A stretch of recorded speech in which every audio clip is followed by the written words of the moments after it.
जुर्म कितना भी संगीन क्यों ना हो, गुनहगार कितना भी शातिर क्यों ना हो, हर गुनहगार अपने दामन पर छोड़ ही जाता है गुनाह की चीजें, क्योंकि गुनाह अपनी गवाही खुद देता है। आप देख रहे हैं गुनाह की चीटें शकील साजिद के साथ।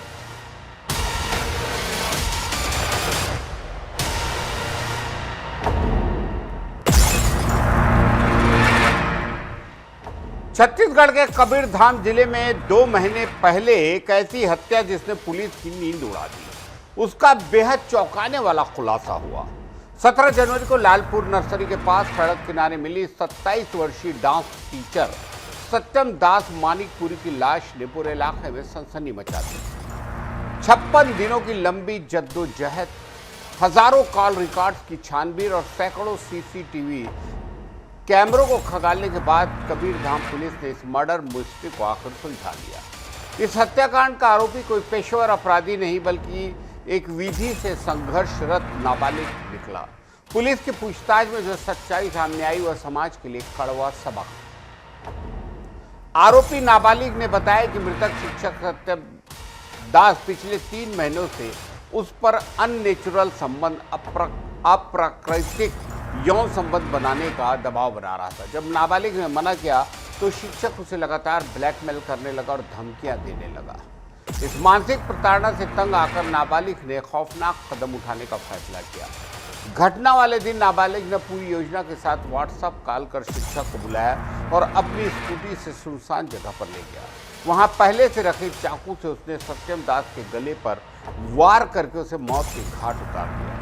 सबूत मिटाने के लिए उसने मृतक का मोबाइल और सिम कार्ड अलग अलग जगहों पर नदी में फेंक दिए। पुलिस की जांच में यह भी सामने आया कि आरोपी ने मर्डर करने से पहले इंटरनेट पर अपराध और मनोविज्ञान से जुड़ी कई चीजें सर्च की थी।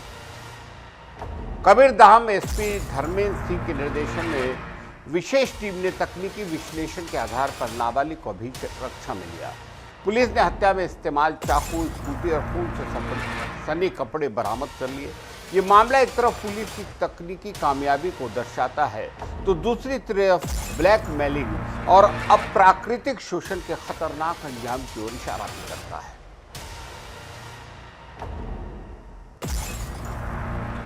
17 जनवरी को एक व्यक्ति की हत्या हुई थी जिनका नाम सत्यम मानिकपुरी था और अज्ञात व्यक्ति द्वारा चाकू मार के उनकी हत्या की थी। सब मिला था, सबको पोस्टमार्टम करा के हमारे द्वारा जो भी टेक्निकल साक्ष्य थे वहाँ उनको खंगाला गया। लगभग 500 सीसीटीवी कैमरों को भी देखा गया। करीब 5000 के करीब जो मोबाइलें थी उनको भी डाटा को खंगाला गया। उससे हम एक निष्कर्ष पर पहुंचे और साथ में एक स्कूटी का पे अंतिम रूप से उसको बैठा के ले जाते हुए दिख रहा है। आरोपी उसके साथ जा रहा है आरोपी के। तो उसी के आधार पर हम लोगों ने पूछताछ की तो पूछताछ पर पता चला है कि एक नाबालिग लड़का है जो जिसकी उम्र लगभग 16 साल है, उसके द्वारा इसकी, चूंकि उसके साथ वो अननेचुरल सेक्स की डिमांड करता था। एक बार वो संबंध बना चुका था, दूसरी बार भी उसके साथ बनाना चाह रहा था। उसी गिल्टी में आके उसने अपने घर से चाकू ला के उसकी हत्या की। देखिए, पुरुष को तो जो टेक्निकल सुराग थे वो मिल गए थे। इसके आधार पर हम उसकी पूछताछ की, पता लगा कि ये लड़का के जो सारंगढ़ जिले में है अभी, वहाँ से इसको हिरासत में लाकर पूछताछ की गई तो उसके द्वारा अपना जुर्म होना स्वीकार किया है और इसने चाकू से ही उसको मारना बताया। जब तक हम लोग किसी ठोस सबूत पर नहीं पहुंचते तब तक ऐसे कार्रवाई मर्डर जैसे केस में नहीं की जा सकती। हम लोगों ने बहुत सारे लोगों से पूछताछ की। इसमें कई लोगों को ये भी लगा होगा कि ये अनावश्यक रूप से हमको परेशान कर रहे हैं, क्योंकि जरा भी हमको संदेह होता है या उससे कुछ संबंध लिंक निकलता है तो उससे पूछताछ, कई लोगों से पूछताछ की गई। नहीं, इसमें कोई संबंध नहीं है। वो अलग स्कूल में पढ़ता है लड़का और ये मृतक है जो अलग है, और मोहल्ला भाई दोनों का अलग है। हत्या के बाद हथियार तो मौके पे ही मिल गया था, क्योंकि हत्या जो लड़के ने स्वीकारा है ये मैं चाकू अपने घर से लाया था। नहीं, अन्य लड़कों से भी कईयों से बनाए हैं उसने, तो चूंकि ये लड़का जो नाबालिग था तो और इसने गिल्टी फील की अपने आप को, गिल्टी में ही इसने इसको, एक लड़का है इसने उसको बताया था कि एक लड़का ऐसा है जो ऐसा ऐसा करता है, और इसी से चूंकि 16 साल का लड़का है तो आकर्षित हुआ वो, और एक बार उसके घर में जाके उसने उसके साथ संबंध बनाए। दूसरी बार ये 1-2 महीने बाद फिर से ये संबंध बनाने के लिए और कुछ गिल्टी में उसमें। देखिए, जब तक हम कंफर्म नहीं हो जाते हैं तब तक किसी पे ऐसे ही हाथ नहीं डाल सकते। ये कहना आपका बिल्कुल गलत है। अगर बचाने का प्रयास किया जाता तो ऐसा नहीं होता कि वो गिरफ्तार किया जाता। नहीं, वो अकेला लड़का काफ़ी 16 साल का होने के बाद भी हष्ट-पुष्ट है और वो जो मृतक है वो उससे बहुत कमज़ोर है और चूँकि इसने चाकू से उसके गर्दन पे वार किए तो एक बार गर्दन पे वार हो जाने के बाद ये हर ब्लाइंड मर्डर हमारे लिए, पुलिस के लिए एक चुनौती होती है और टास्क के रूप में ही लेते हैं। इसी दौरान हमारे द्वारा लगभग 17 पिछले 1-1.5 साल में 17 ब्लाइंड मर्डरों को डिटेक्ट किया है। हर चीज़ एक बार अगर कोई चीज़ घटना होती है और उसके बाद कुछ पकड़ा जाता है तो मैं अपनी टीम को भी बधाई देता हूँ और मुझे भी ये राहत मिली, हमारे अधिकारियों को भी राहत मिली कि भाई ये खुलासा होना था, हो गया। मर्डर की जो धारा है उनमें कार्रवाई हो रही है, वो मर्डर में ही प्रोसिक्यूट होगा। चूँकि नाबालिग है तो ये जुवेनाइल कोर्ट में इसका ट्रायल होगा। उत्तर प्रदेश के जौनपुर से सनसनीखेज वारदात, जिसने न सिर्फ कानून व्यवस्था की पोल खोल दी बल्कि पुलिस की संवेदनशीलता पर भी बड़े प्रश्न किए। अगर पुलिस सुन लेती तो आज एक बेटा जिंदा होता। ये वो शब्द हैं जो जौनपुर के चंदवक थाना क्षेत्र के गोबरा गांव में गूंज रहे हैं। यहाँ 26 वर्षीय युवक सच्चिदानंद मिश्र की लाठी डंडों और धारदार हथियारों से पीट कर बेरहमी से हत्या कर दी गई। इस मामले में सबसे चौंकाने वाला मोड़ यह है कि मृतक ने अपनी मौत से ठीक 3 दिन पहले यानी 13 मार्च को पुलिस के पास जाकर अपनी जान की गुहार लगाई थी। सच्चिदानंद ने लिखी शिकायत देकर बताया कि उसे जान का खतरा है, लेकिन आरोप है कि पुलिस की फाइल दबी रही और बदमाशों के हौसले बुलंद। रविवार रात करीब 10 बजे सच्चिदानंद को आरोपी ने फोन पर कर ट्यूबवेल पर बुलाया, जब वहां पहले से घात लगाए बैठे विष्णु मिश्रा और उसके साथियों ने उस पर हमला बोल दिया। परिजनों का मानना है कि पुरानी रंजिश के चलते इस वारदात को अंजाम दिया गया। वहीं पुलिस का दावा है कि मामला अवैध संबंधों के शक से जुड़ा है। गांव में तनाव का माहौल है। परिजनों ने पुलिस पर घोर लापरवाही का आरोप लगाते हुए पूछा है कि आखिर शिकायत के बावजूद कार्रवाई क्यों नहीं हुई।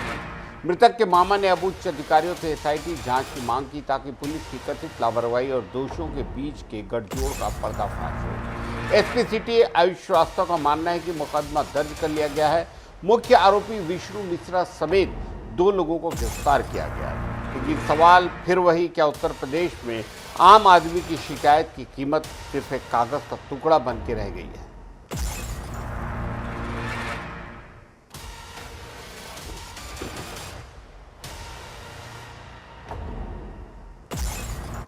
कल रात्रि थाना क्षेत्र चंदवक के अंतर्गत एक व्यक्ति सच्चिदानंद मिश्रा की हत्या की जाने की सूचना प्राप्त हुई।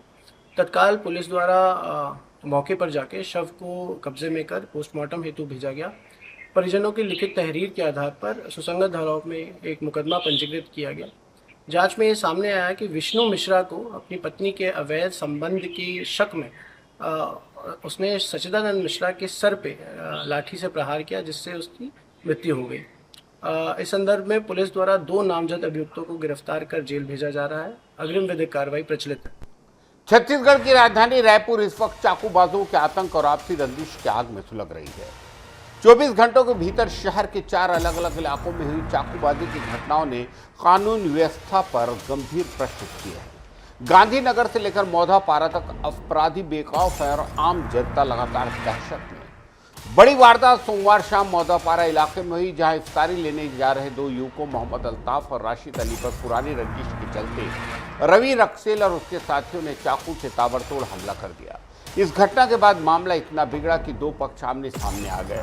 मरही माता मंदिर के पास जमकर पथराव और मारपीट हुई, जिससे पूरे इलाके में सांप्रदायिक तनाव फैल गया। स्थिति को नियंत्रित करने के लिए पुलिस को भारी बल का प्रयोग करना पड़ा। पुलिस के मुताबिक इस पहले हमले के पीछे पिछले साल रमजान के दौरान हुई एक पुरानी रंजिश का हाथ है। फिलहाल रवि रक्सेल समेत 4 आरोपियों को गिरफ्तार कर लिया गया। इतना ही नहीं, रायपुर के गांधीनगर में जेल में बंद 2 कुख्यात बदमाशों रवि साहू और मुकेश बनिया के गुर्गों के बीच सरेराह गैंगवार देखने को मिली। गांजा तस्करी के वर्चस्व को लेकर इस विवाद में अभिषेक सोनी पर जानलेवा हमला। वहीं डबरा पारा में एक प्रॉपर्टी डीलर और इंद्रप्रस्थ फेज 2 में सिर्फ तेज गाना बजाने के विवाद में घर में घुसकर चाकूबाजी।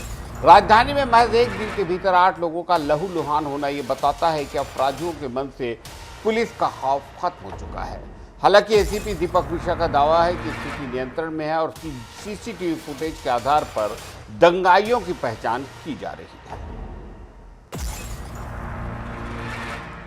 उत्तर प्रदेश के गोंडा से एक खास खबर जिसने किसानों की मेहनत की कमाई पर डाका डालने वाले एक शातिर गिरोह का पर्दाफाश किया।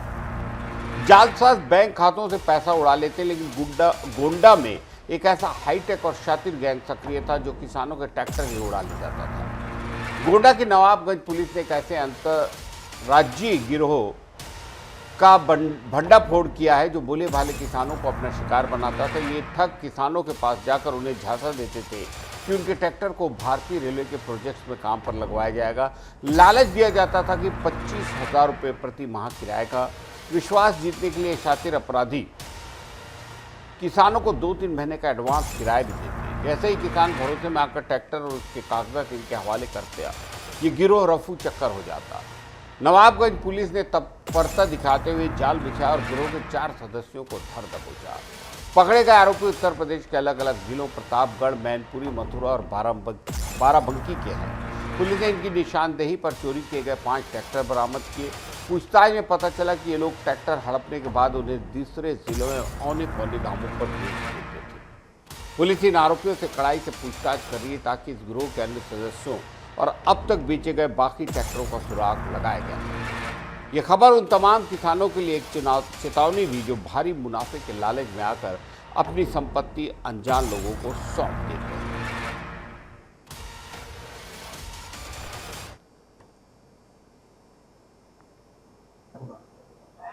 ये एक गैंग थी जो यहाँ के किसानों को फाइनेंस पर ट्रैक्टर खरीदवाती थी और फिर उसको कहती थी कि हम उसको रेलवे पे ले जाके काम पे लगाएंगे और वो 25,000 रुपये के हिसाब से पर मंथ का 25,000 रुपये के हिसाब से 75,000 रुपये एडवांस में दे देती थी। फिर 3 महीने बाद न तो वो ट्रैक्टर देती थी न तो वो किराया देती थी। बाद में जब पता चला इसके FIR जब दर्ज कराई गई थाना कोतवाली नवाबगंज में, अनीश कुमार द्वारा इसकी FIR दर्ज करवाई गई। जब इसकी विवेचना हुई तो ज्ञात हुआ कि यह एक गैंग है। इस गैंग द्वारा उस ट्रैक्टर को ले जाके विभिन्न जनपदों में बेच दिया जाता है। तो आज पुलिस द्वारा उस गैंग का पर्दाफाश करते हुए जो मुख्य आरोपी कुलदीप सिंह है, उसके सहित 4 अभियुक्तों को गिरफ्तार कर लिया गया है। 5 ट्रैक्टर की बरामदगी हो गई है। ठगी के नए पैतरे अब राजधानी रायपुर के हाई प्रोफाइल इलाकों तक पहुंचे। ताजा मामला तेलीबांधा थाना क्षेत्र, जहां करेंसी एक्सचेंज के नाम पर एक टूर एंड ट्रेवल्स कारोबारी को करीब 19.5 लाख रुपए का चूना लगा दिया। ठगों ने इस पूरी वारदात को किसी फिल्मी स्क्रिप्ट की तरह अंजाम दिया, लेकिन रायपुर पुलिस की शानदार मुस्तैदी ने आरोपियों के हौसले पस्त कर दिए। पीड़ित कारोबारी हरदीप सिंह होरा को हर्षित अग्रवाल नाम के एक शख्स का कॉल आता है जो खुद को बड़ा क्लाइंट बताकर अमेरिका और लंदन में होटल बुकिंग की बात करता है। विश्वास जीतने के बाद आरोपियों ने हरदीप को तेलीबांधा स्थित करेंसी टावर्स के को-वर्किंग स्पेस में बुलाया, झांसा दिया कि उन्हें $18,000 और 2,000 ब्रिटिश पाउंड के बदले भारतीय मुद्रा चाहिए। जैसे ही पीड़ित रकम लेकर केबिन में पहुंचा, आरोपी के साथी ने नोट गिनने की मशीन लाने का बहाना बनाया और मौका पाकर पूरी रकम लेकर रफू चक्कर हो गया। जब काफ़ी देर तक कोई वापस नहीं आया, तब पीड़ित को ठगी का एहसास हुआ। रायपुर पुलिस के anti crime and cyber unit ने तकनीकी जांच, CCTV फुटेज और मोबाइल लोकेशन का पीछा करते हुए आरोपी प्रसन्नजीत चक्रवर्ती को पश्चिम बंगाल के हावड़ा में धर दबोचा। जांच में पता चला कि आरोपी एक शातिर अपराधी है जिसके खिलाफ मुंबई के बांद्रा में भी धोखाधड़ी के मामले दर्ज है। पुलिस ने इसके पास से 4.5 लाख कैश और वारदात में इस्तेमाल iPhone जब्त किया। पुलिस इस गिरोह के बाकी सदस्यों की तलाश में जुटी है। ये घटना उन तमाम व्यापारियों के लिए भी सबक है जो अनजान काल से भारी मुनाफे के झांसे में धोखे में आकर अपनी मेहनत की कमाई गंवा बैठते हैं। तो प्रसन्नजीत का ये कहना है कि वो कमीशन के बेसिस पे काम करता है और उसके मास्टरमाइंड मुंबई, दिल्ली में बैठे हैं जो अलग अलग स्टेट्स में ऐसे सिमिलर मॉडस ऑपरेंडी से फॉरेन करेंसी लेके लोगों को ठगा है। तो अभी इन्वेस्टिगेशन जारी है और बहुत सारे टेक्निकल एनालिसिस हम नियमित अंतराल पर आपको हमारा प्रोग्राम गुनाह की चीजें दिखाते हैं। इसे दिखाने का हमारा मकसद बिल्कुल साफ है, समाज में हो रहे अपराधों पर लगाम लगाना, क्योंकि हम समझते हैं यदि कोई सतर्क रहे, चौकन्ना रहे, सावधानी बरते, अपने आसपास के सन्नाटे में जन्म ले रही साजिशों को समझे, अंधेरे में सिमटी गुनाह की आहट को पहचाने, तो समाज में गुनाह कुछ कम हो सकते हैं। इसलिए देखते रहिए हमारे साथ गुनाह के छींटे। नमस्कार।